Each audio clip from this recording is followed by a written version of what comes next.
L'approche générale. La version de 2000 du Programme national de l'enseignement primaire présente une entrée en matière par objectif opérationnel devant déboucher sur des aptitudes comportementales de savoir-faire et de savoir-être de la part de l'apprenant, alors que la version de 2011 présente une entrée en matière par les objectifs doublés des situations en vue de développer des compétences chez l'apprenant.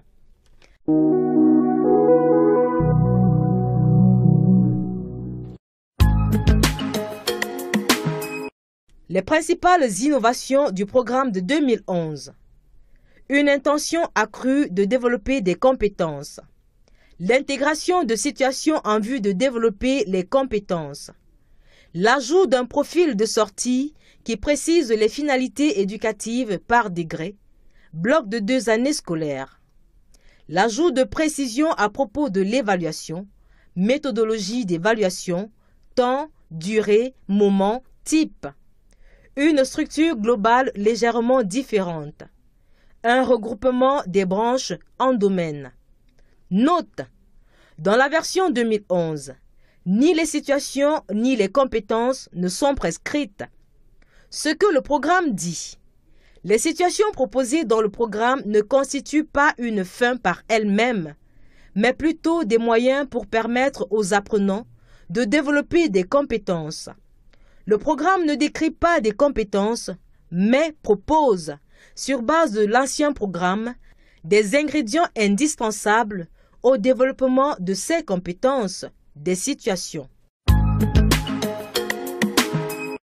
Selon Roguier, une compétence se définit comme la possibilité pour un individu de mobiliser de manière intériorisée un ensemble intégré de ressources en vue de résoudre une famille de situations problèmes.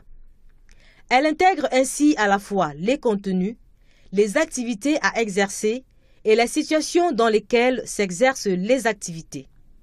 En mathématiques, rendre un enfant compétent, c'est lui donner les moyens de résoudre des situations où sont mises en jeu des nombres, des opérations, des pourcentages, des grandeurs et ou des formes géométriques. La compétence principale développée en mathématiques est donc d'être capable de traiter avec satisfaction une situation. Concernant la structure générale des programmes, la nuance entre la version de 2000 et celle de 2011 s'observe surtout au niveau 4, tel que le montre le tableau ci-après.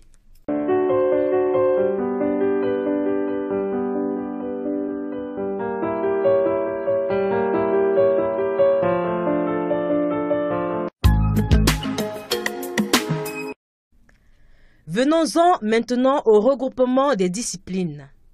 Constatons ici que dans la version de 2000, les principales connaissances et compétences que l'élève doit acquérir à l'école primaire sont regroupées en 3 grands ensembles, alors que dans la version de 2011, les branches du programme sont regroupées en 5 domaines. Chacun des domaines se décline en branches, 1 à 3. Associé à ce qui est appelé traditionnellement une discipline.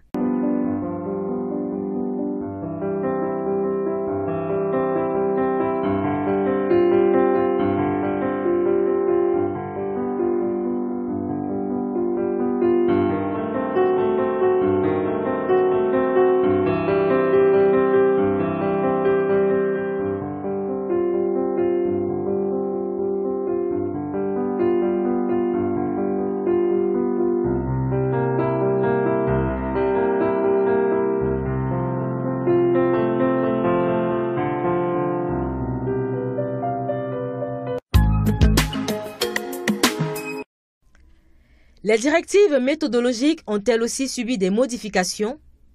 Dans la version de 2000, les directives méthodologiques accompagnent chaque discipline à chaque niveau du cycle primaire, alors que dans la version de 2011, les indications méthodologiques sont regroupées par domaine, par branche et par sous-branche, contenus disciplinaires ou concepts généraux. Au niveau de l'évaluation également, les versions de 2000 et 2011 sont différentes, telles que le stipule le tableau ci-après.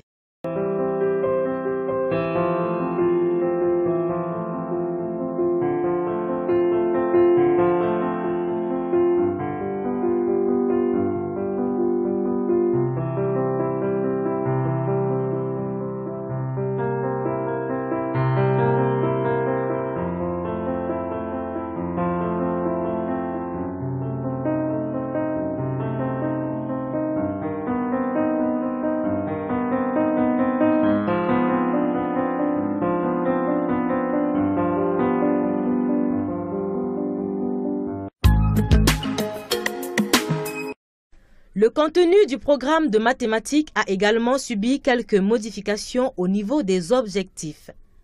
La comparaison des objectifs généraux est donnée dans le tableau suivant.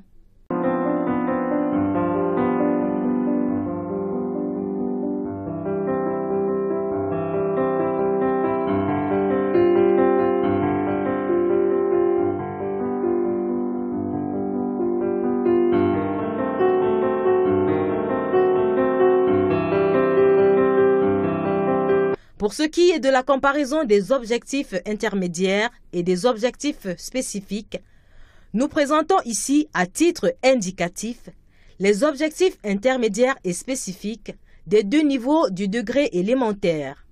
Pour les autres degrés, nous invitons le lecteur à se référer aux programmes nationaux de l'enseignement primaire 2000 et 2011. La comparaison pourra se faire de la même manière.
Les éléments barrés ont été enlevés de l'ancien programme et ceux soulignés ont été ajoutés dans la version 2011. Première année.